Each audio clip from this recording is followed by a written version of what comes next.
Se quiseres sentir a paz dentro de ti, escuta, meu irmão, faz silêncio. Bom dia a todos. Bem-vindos ao quarto encontro da Mulher Espírita de Teresópolis, o 13º Conselho Espírita de Unificação. Se sente muito honrado por poder participar desse momento com as mulheres de Teresópolis e adjacências. Eu me chamo Edson, faço parte do 13º Conselho Espírita e que tenho as casas que compõem o 13º Conselho. O 13º Conselho ele é composto de 8 casas, Teresópolis e Guapimirim, ok? Então nós temos aqui representantes de todas as casas. Apesar de ser um conselho, de ser uma reunião hoje para as mulheres, os homens que estão aqui estão também sendo agraciados, né? Já por uma vida passada ou por uma vida futura, né, Ricardo? Nós esperamos, né? Eu penso até no futuro, porque eu acredito que seja muito bom ser mulher. Eu não lembro da vida passada, como eu fui de mulher, mas eu acredito que seja, até porque a mulher é a coisa mais importante que nós temos, né? E se não fosse a mulher, nós não estaríamos aqui. A verdade é essa. O homem tem a participação, sim, mas a mulher é muito mais importante para que possa gerar todo esse planeta aí de maravilhoso que nós temos. Nós temos então aqui a Casa de Cultura Espírita Deolino Mourinho, Centro Espírita Aristides Silva, Centro de Estudo Espírita Casa do Irmão Tomás, que é o Guapimirim, que também faz parte do Conselho, Nosso Lar de Teresópolis, Grupo Espírita Irmãos em Cristo, Grupo Espírita Isabel a Redentora e Sociedade Espírita Amor e Caridade. Tá? Então eu gostaria de chamar para compor a mesa a senhora Rose Figueiredo, fundadora da Sociedade Cristã de Estudo Espírita Ave Luz de Petrópolis. Por favor.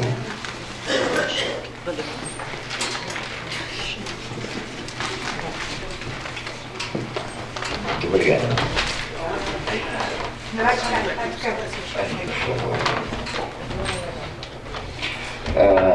Substituindo a dona Iraci, nós chamamos a Rosângela Peça, do Conselho Espírita, do Centro Espírita Aristides Silva em Teresópolis, faz parte da direção do Conselho, palestrante também, faz parte da direção do SES e também palestrante, está sempre nos agraciando lá. O senhor Ricardo Carneiro Santos, ex-presidente e atual palestrante do Grupo Espírita Isabel a Redentora de Teresópolis, companheiro também de larga experiência dentro da doutrina. Gostaríamos de convidar também a diretora do Colégio Gilda Silveira, amiga de muitos anos, trabalhadora na causa espírita, que está sempre nos agraciando, sempre nos prestigiando com esse espaço maravilhoso para todos os movimentos espíritas de Teresópolis. Adriana Coutinho, por gentileza.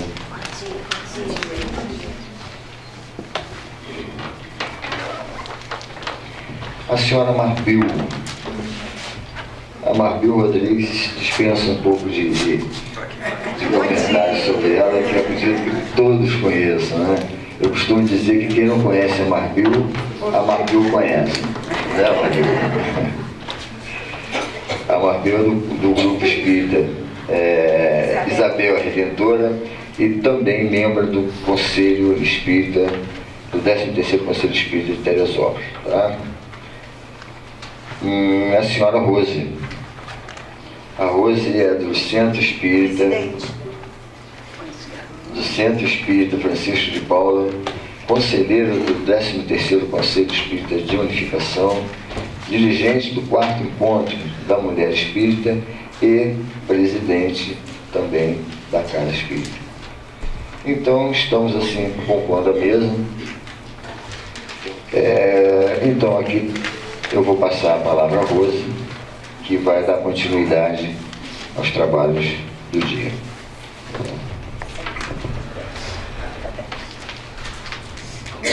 Bom dia a todos, sejam todos muito bem-vindos ao quarto encontro da Mulher Espírita de Teresópolis. E nós gostaríamos, em primeiro lugar, de agradecer a Deus, aos amigos espirituais que nos auxiliaram na preparação desse evento. Contamos sempre com esse amparo e somos muito gratos por todo esse amparo que recebemos em cada encontro, em cada reunião que fizemos, para que esse encontro acontecesse no dia de hoje. Agradecemos a diretora Adriana Coutinho, mais uma vez, que está sempre nos beneficiando com esse espaço. E estamos iniciando nesse quarto encontro da Mulher Espírita e faremos uma saudação especial à autora do hino Quanta Luz, que todos nós conhecemos, e poucos de nós sabemos a origem do hino. Então nós temos ali fora o banner, que fala da nossa irmã Senira Pinto, que é a autora desse hino que cantamos sempre, que tem uma letra maravilhosa. E nós vamos começar então. Quem souber cantar e quiser acompanhar, nós temos agora esse momento, para que possamos dar continuidade a essa harmonização que já tivemos.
Nesse momento, então, nós convidamos o palestrante Ricardo Carneiro dos Santos, do Grupo Espírita Isabel a Redentora, que vai nos falar sobre Maria de Nazaré.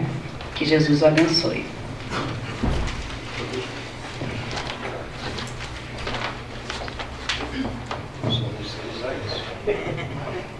Bom dia, meus irmãos, minhas irmãs.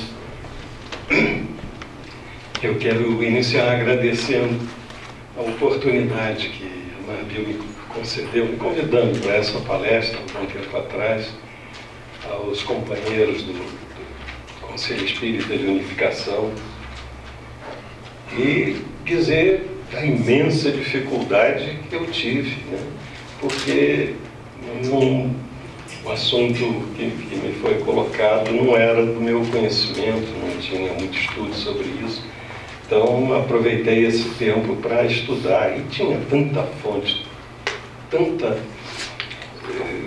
recursos, né, para esse estudo, que no meio dele eu percebi que precisaria falar uns 5 dias, sem parar, para poder transmitir alguma coisa sobre esse espírito de luz extraordinário, que está aqui na Terra há muito mais tempo do que nós, que estamos evoluindo aqui, certamente compondo a equipe de nosso mestre, nosso governador espiritual.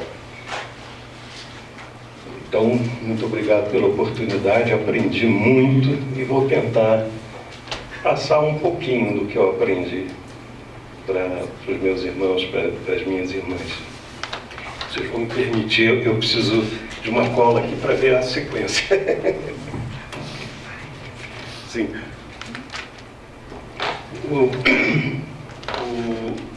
Eu vou fazer uma referência aqui a um grande irmão nosso, grande tribuno da doutrina espírita, que é Divaldo Pereira Franco. Eu assisti há pouco tempo atrás uma entrevista que ele fez a Márcia Peltier. Foram cerca de 40 minutos, muito interessante, falando sobre a doutrina espírita. E, no meio do caminho, a Márcia Peltier fez uma pergunta muito interessante. O que o Divaldo, isso foi em 2014, do microfone, foi 2014. O que o Divaldo achava do Papa Francisco? Tinha sido recentemente eleito Papa, né? E ele fez uma homenagem muito bonita, né? Colocando o Jorge Bergoglio, né, o Papa Francisco, como um missionário, um grande missionário que desceu aqui à Terra para nos auxiliar, assim como muitos outros, né?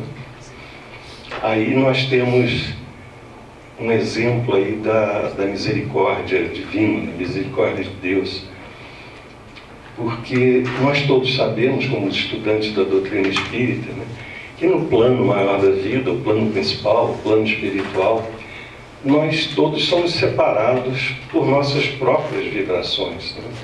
Então, nós aqui estamos num determinado estágio, né? Existem alguns irmãos nossos que estão um pouco abaixo, outros acima, outros muito acima, que a gente nem tem ideia. E não há como a gente, no plano espiritual, ter contato com aqueles espíritos de luz, aqueles espíritos mais elevados.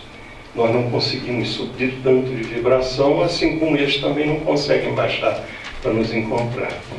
E aí vem a misericórdia divina, né? Ela criou os mundos físicos para que nós todos tivéssemos contato com esses espíritos de luz na nossa presença, ouvindo-os, tocando-os às vezes, né? Então, apenas com alguns poucos exemplos, né? Nós até hoje podemos assistir palestras do Chico Xavier, as suas homenagens à espiritualidade. Nós assistimos, sem dúvida nenhuma, Divaldo Pereira Franco, ouvimos o Papa Francisco, também um grande missionário, sem dúvida nenhuma, e vários outros, Gandhi, Martin Luther King Jr., né, o pastor americano que lutou pela igualdade dos direitos nos Estados Unidos. E aqui, se a gente fosse falar nisso, não terminaria mais. Então, a misericórdia divina nos permite isso, estarmos lado a lado com espíritos de luz, o que no plano espiritual é muito mais difícil. E o Divaldo, falando do Papa Francisco, me fez lembrar umas palavras ditas pelo Francisco, pelo Jorge Bergoglio, né? Falando também da misericórdia divina. E disse Francisco: Deus criou a mulher para que cada um de nós tivesse uma mãe. Para que cada um de nós tivesse um anjo da guarda encarnado ao nosso lado. Eu achei essas palavras de uma simplicidade enorme, mas de uma profundidade, incrível. Realmente é uma das verdades da vida.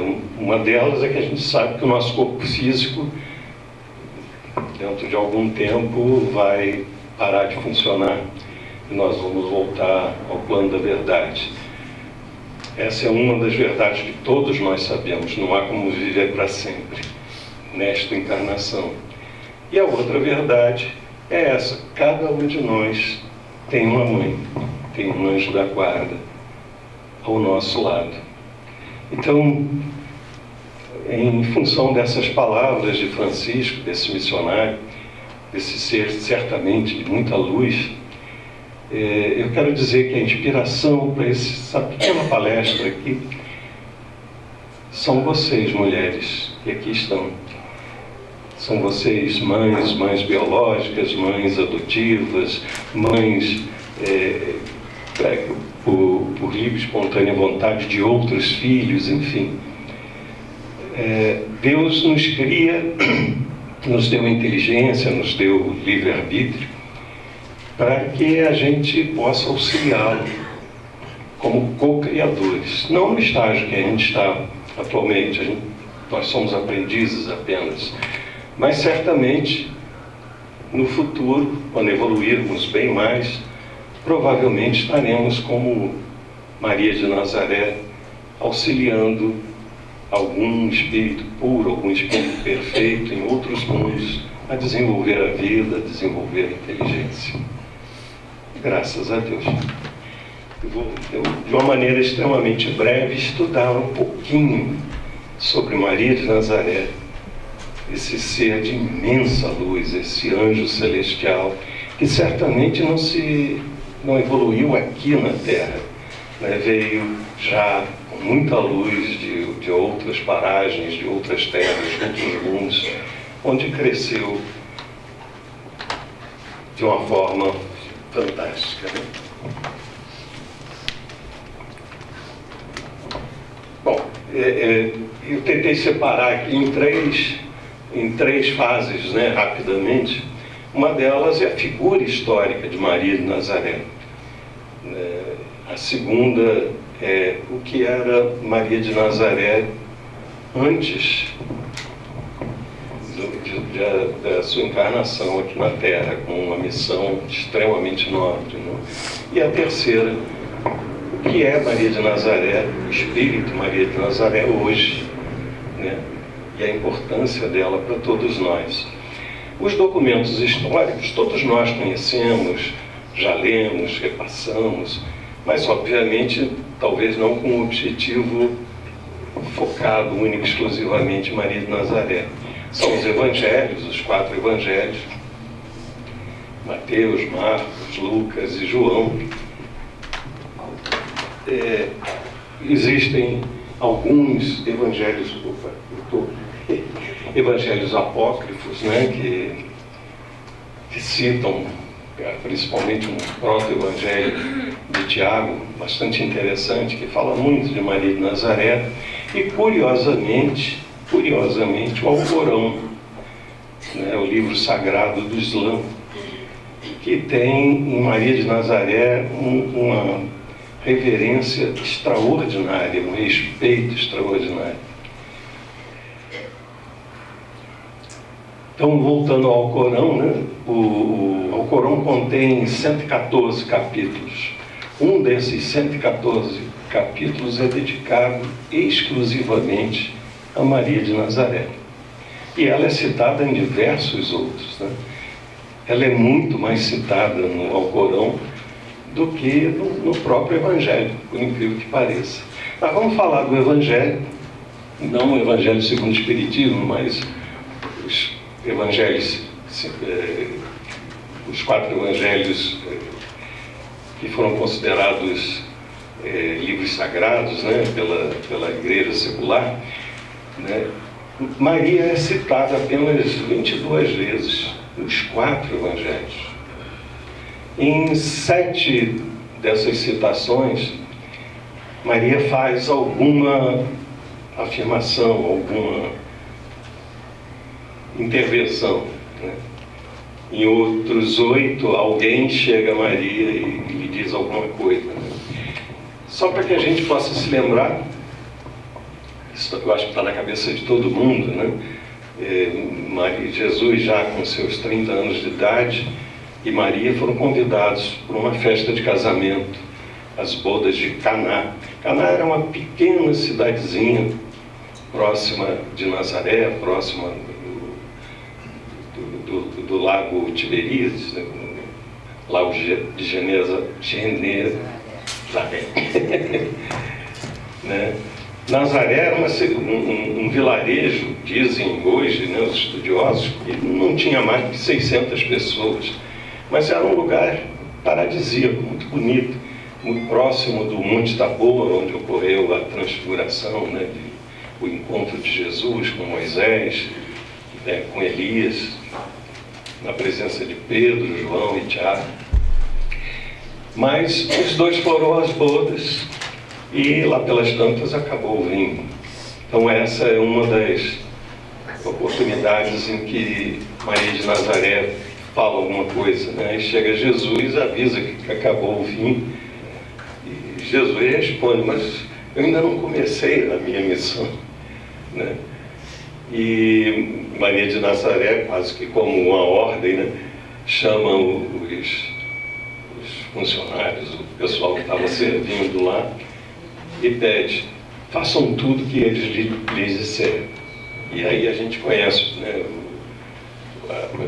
os jarros de água, de vinho, estavam vazios, Jesus pediu que os enchesse de água, e aí se transformaram em vinho. Não vamos tentar interpretar isso, né, do nosso ponto de vista, mas segundo a Igreja teria sido o primeiro milagre feito por Jesus, né? Mas há uma interlocução muito mais profunda, de bem antes, 30 anos antes, quando Maria de Nazaré, com 13 anos de idade, né, recebe uma visão. Aí mostra, de certa forma, que Maria era médium, né? Ela tem a visão do arcanjo Gabriel. E ele vem conversar com ela e dizer que ela seria portadora do maior missionário que nós já tivemos entre nós, né? E o anjo Gabriel chega e diz, Ave Maria, salve Maria, cheia de graças, o Senhor é convosco. Ela responde, e alguns dias depois ela vai visitar Isabel, sua prima, e quando chega na casa de Isabel, sua prima bem mais velha, né, Isabel lhe diz, bendita sois entre as mulheres, bendito é o fruto do vosso ventre. Juntando essas duas interlocuções, né, com o anjo Gabriel, o arcanjo Gabriel, e com Isabel, sua prima, nós temos a oração a Maria, né, que certamente todos nós, em determinadas oportunidades, podemos praticar.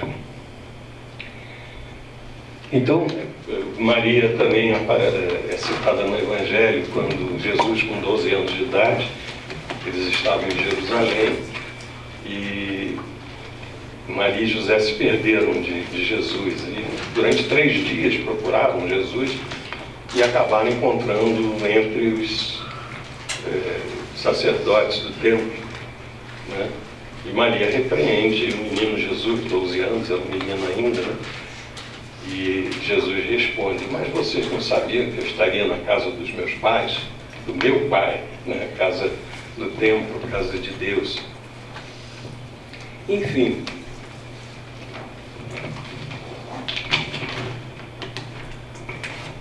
são poucas as referências no Evangelho a esse ser de luz, esse ser de imensa luz.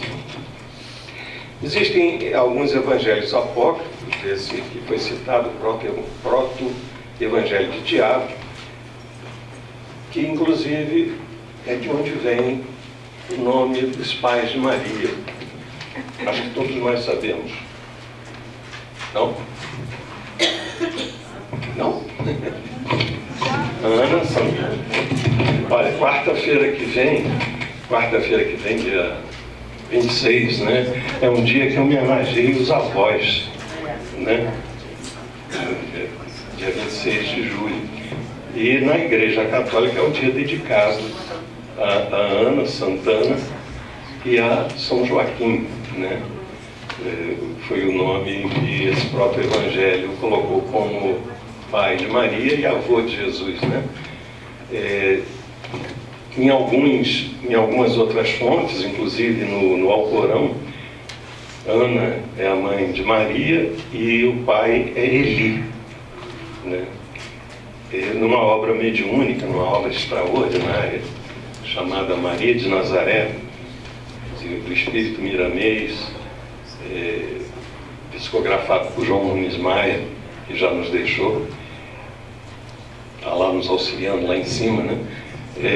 Também o pai de Maria chamado de Eli, Eli, Joaquim, não importa, também certamente eram espíritos muito elevados para receber esse anjo. E a Miramês e o proto-evangelho de Tiago descrevem como aconteceu isso, né? Joaquim, casado com Ana, Joaquim se casou com 20 anos de idade. Ele já estava com 40 anos, e ela provavelmente com uns 35 anos, que era uma idade, na época, praticamente impossível de engravidar, né? E também o anjo apareceu a Ana, dizendo que ela iria engravidar de um ser de luz, de um ser muito importante. Mas Joaquim, ou Eli, foi advertido por um sacerdote do templo, porque ele não poderia fazer doações, porque não tinha descendentes, alguma coisa desse tipo, da cultura judaica, né?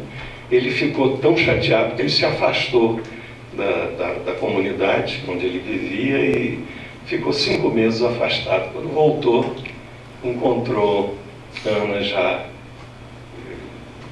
com uma gravidez adiantada, né? E ela acabou nascendo em Nazaré, nesse pequeno vilarejo lá da Galileia.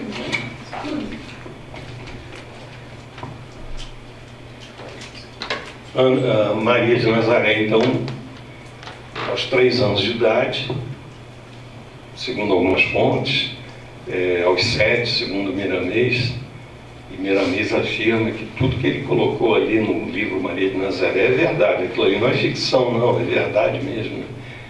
Ele atesta isso. Ela foi entregue pelos pais ao templo de Jerusalém, aos cuidados de Zacarias, sacerdote do templo, o marido de Isabel, que também teve dificuldade de engravidar, mas tarde engravidou de João Batista, né, primo de Jesus. Então ela ficou dos 3 ou 7, não importa, de criança, ficou no templo aprendendo, estudando, se preparando para receber nada mais, nada menos do nosso governador espiritual, né? A história de Jesus toda nós conhecemos, todas as suas passagens, mas Maria, no final, depois da crucificação de Jesus, eu estou passando muito rápido por isso daqui, porque eu acho que isso não é a parte mais importante que devemos conhecer, né? Maria, ao final, depois da crucificação de Jesus, ainda ficou 3 anos em Jerusalém, depois mais 3 em Betânia, provavelmente na casa de Lázaro. Lázaro, o irmão de Marta e Maria, foi aquele que Jesus ressuscitou, né? E depois se dirigiu com João Evangelista. Na época da crucificação era um garoto de 15 anos de idade. 6 anos depois já era um rapazinho com 20 e poucos anos de idade. Os dois foram para a cidadezinha de onde mesmo, Basílio? Está prestando atenção. Foram para uma cidadezinha na Turquia, Éfeso, né? E onde Maria viveu o resto de sua existência aqui nesse mundo, né? Então vejam, não sabemos se nós estávamos próximos disso, mas muitos compartilharam dessa felicidade de ter um espírito de imensa luz ao lado, por 60 e tantos anos, cerca de 67 anos. Essa é uma das grandes façanhas de nosso Criador para que a gente se aperfeiçoe, para que a gente cresça. E aqui uma menção de Miramês, que eu achei muito interessante, por ser muito pouco citada nos evangelhos. Disse Miramês: Maria apagou a própria luz para que se acendesse a luz maior.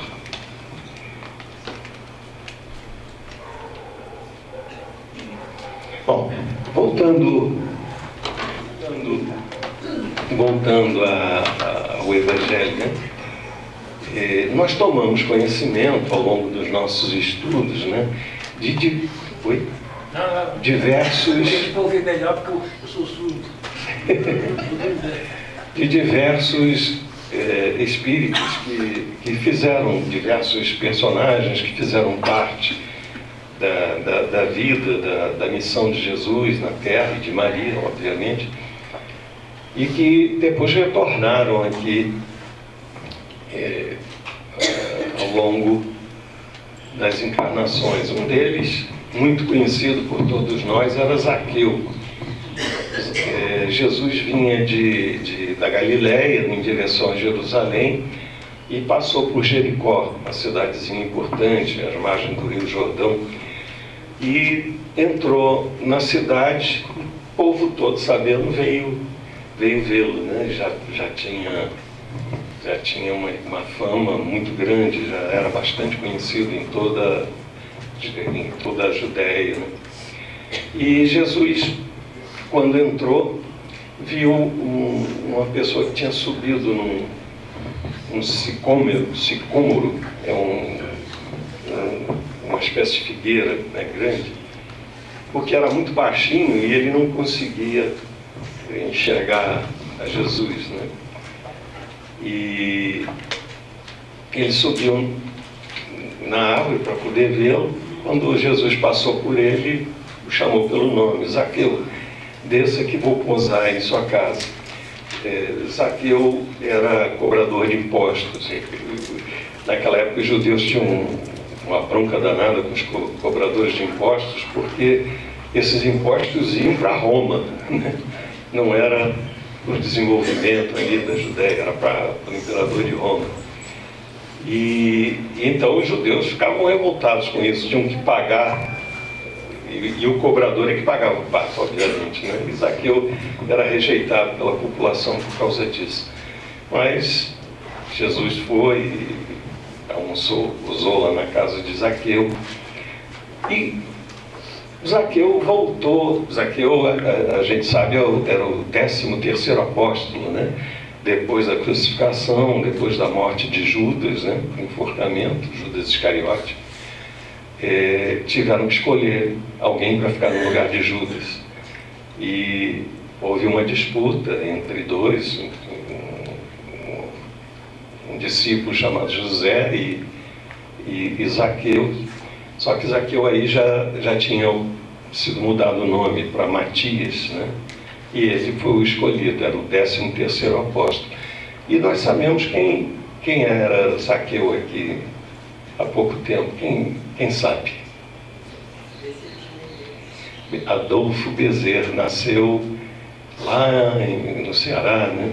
No Riacho de Sangue, Adolfo de Bezerra de Menezes Cavalcante, né? Veio continuar a sua evolução já como um missionário importante, né?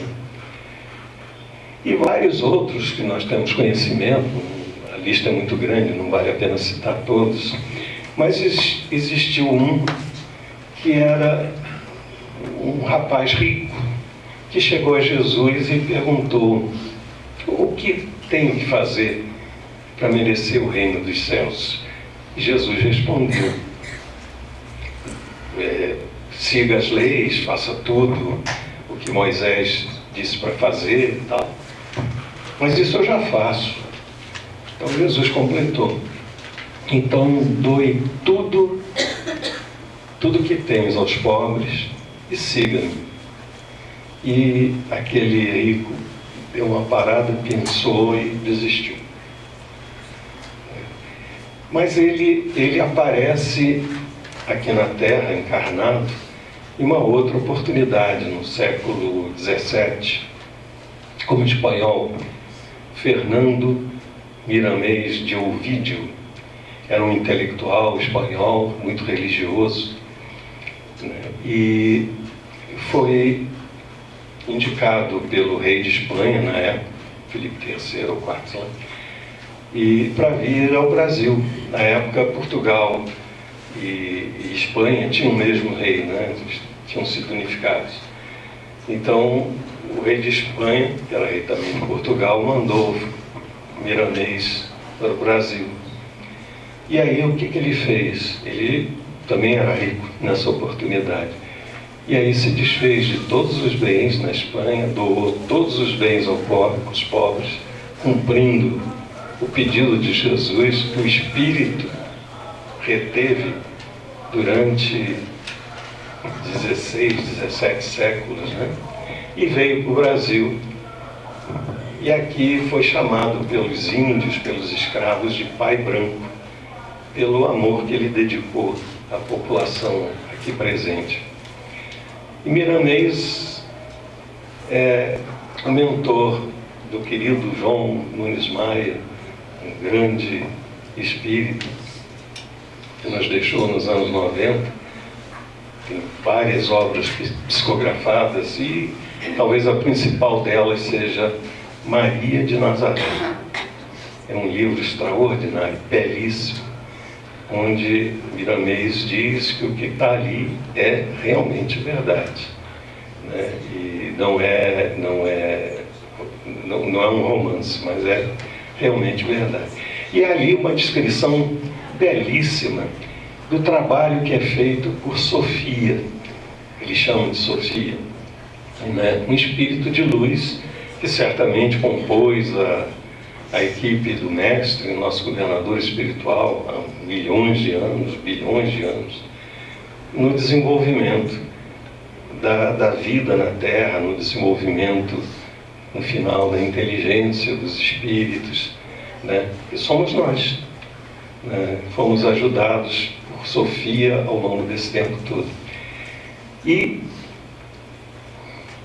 bom dia. E ele descreve o trabalho, é muito bonita a descrição, o trabalho que Sofia faz junto com Isaías, o profeta Isaías, que viveu 700 anos antes, né? E foi o que previu a vinda do Messias, né? Vejam como a espiritualidade trabalha. Ela trabalha com séculos de antecedência, né? A preparação é enorme. É lógico que o tempo lá em cima é muito diferente do tempo que nós temos aqui, né? O tempo para nós passa. É só a gente pegar um álbum de retrato de 20, 30 anos atrás e olhar a nossa fotografia, a gente vê que o tempo aqui passa. Lá não tem razão de passar, porque o espírito é imortal, ele não envelhece, ele só aumenta a luz, né? Mas aqui no nosso mundo físico, a programação é feita com muita antecedência, Nós podemos nos lembrar da chegada da codificação, da chegada da doutrina espírita, né? Da doutrina transmitida pelos espíritos, do Consolador prometido pelo Mestre há 2000 anos atrás.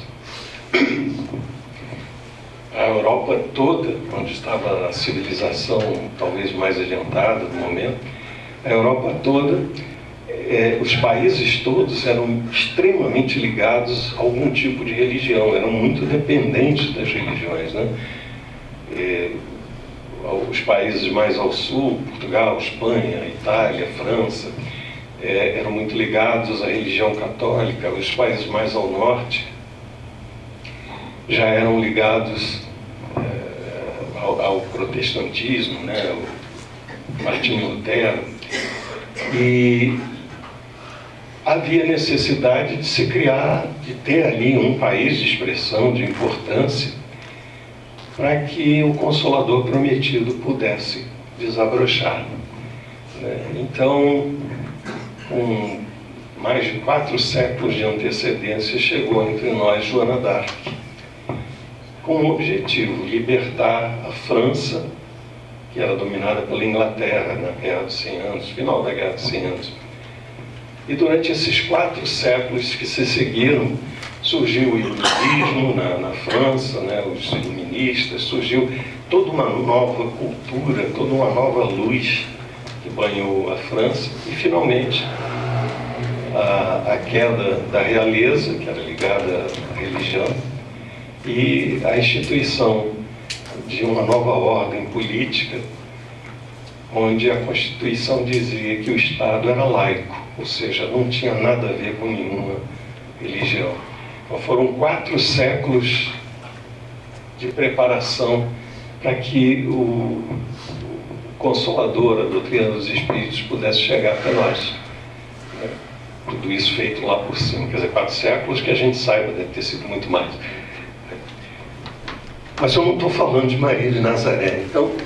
Tem 10 minutinhos. Quanto? 10 minutinhos. 10 minutinhos, é o suficiente.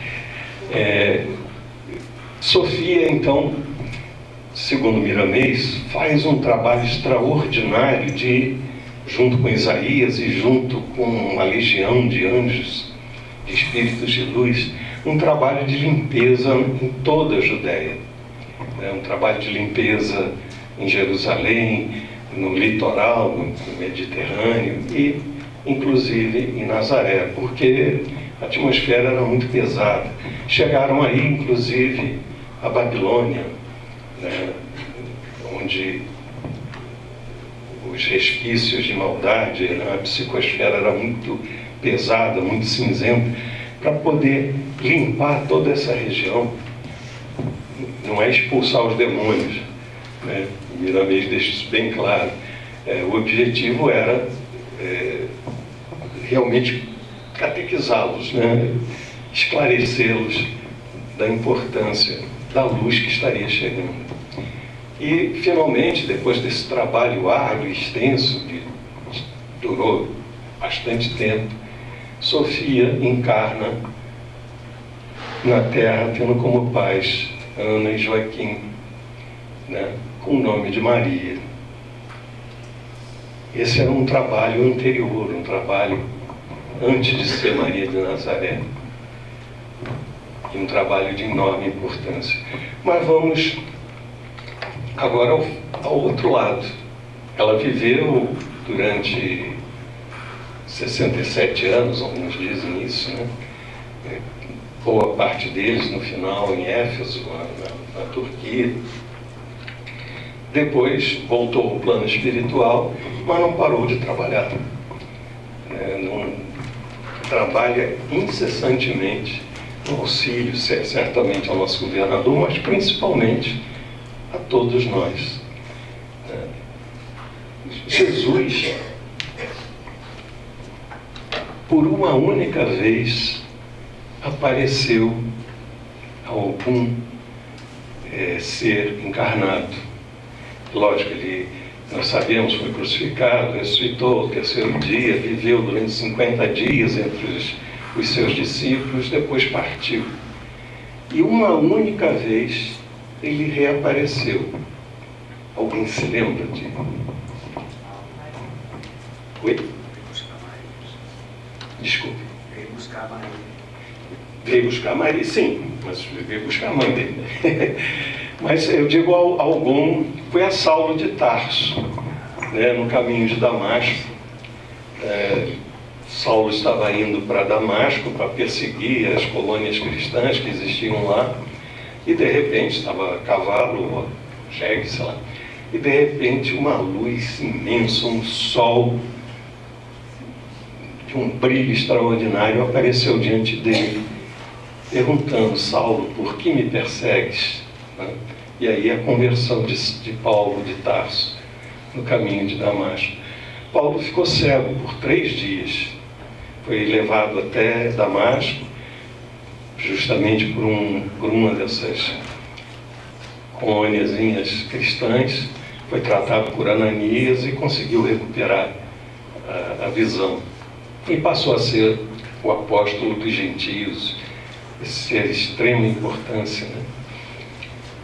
Mas esse episódio mostra o brilho que é um espírito de luz, um espírito puro, um espírito perfeito, a ponto de cegar aquele que eu estava vendo naquele momento, né? O brilho era tão intenso que bloqueou a visão de Saulo, depois se converteu a Paulo. E Maria? Nós vamos falar de Maria de Nazaré, depois que ela voltou aos céus, né? Com todo o seu brilho também.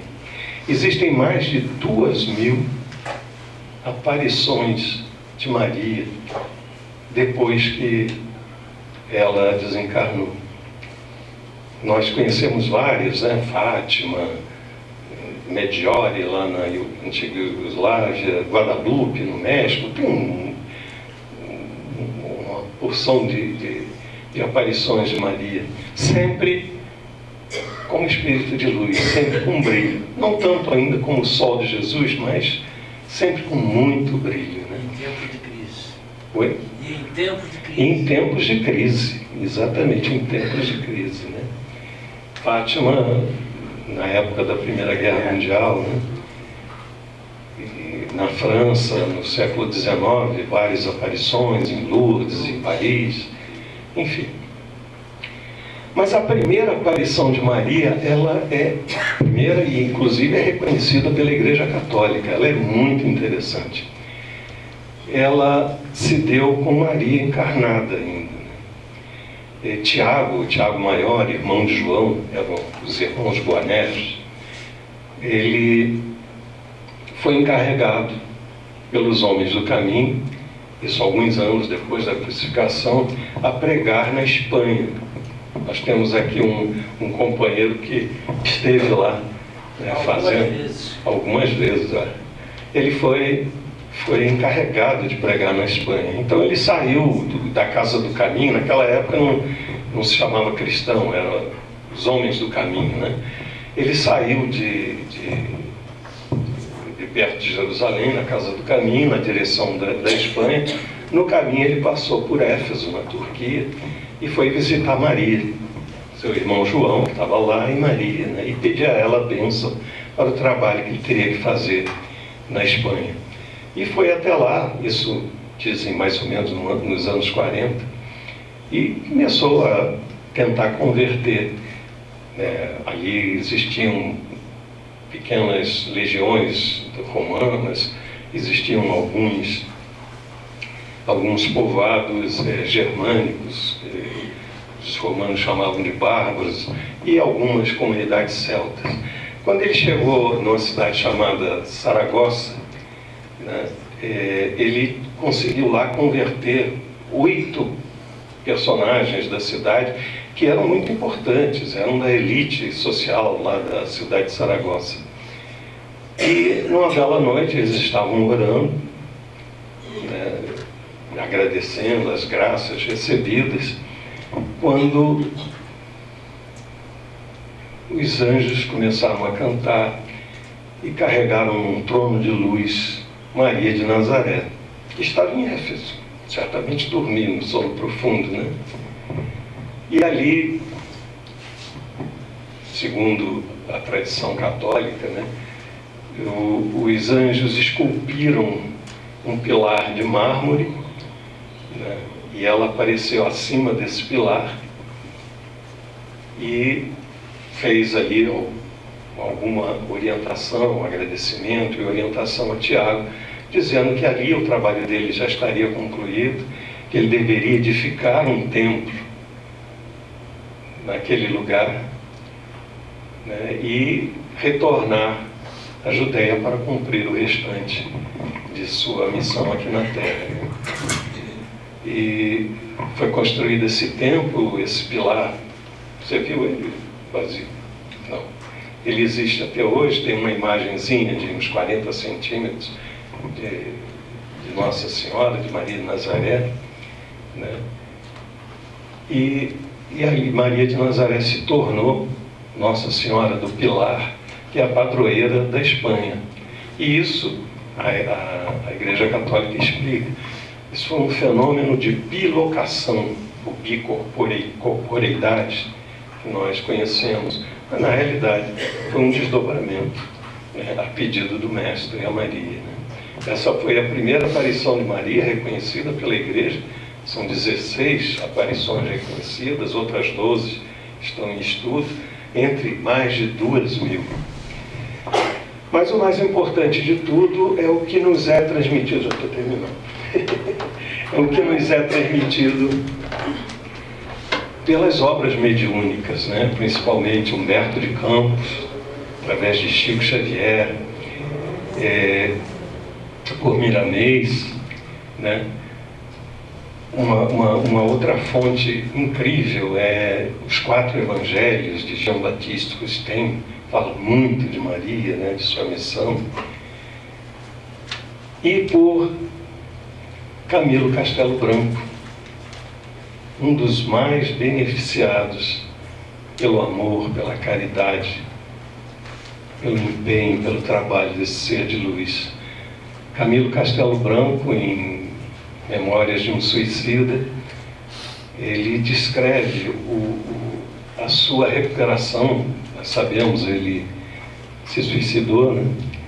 Foi parar no Vale dos Suicidas e sofreu aqueles tormentos todos, que todos conhecemos, e foi resgatado de lá pela Legião dos Servos de Maria.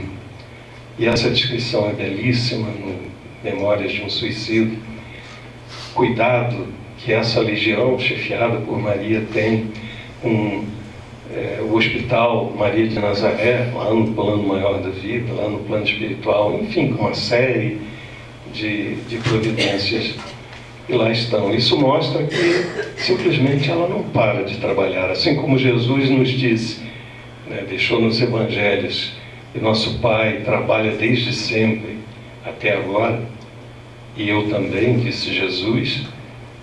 Maria de Nazaré também não para com o seu trabalho. E, de uma forma de agradecimento a esse ser de luz que se apagou para que a luz maior pudesse iluminar a todos nós, mas que continuou na sua faina, no seu trabalho, em benefício de cada um de nós, eu peço licença para convidar um anjo, certamente um anjo, que desceu à terra para homenagear Maria de Nazaré. Muito obrigado e graças a Deus.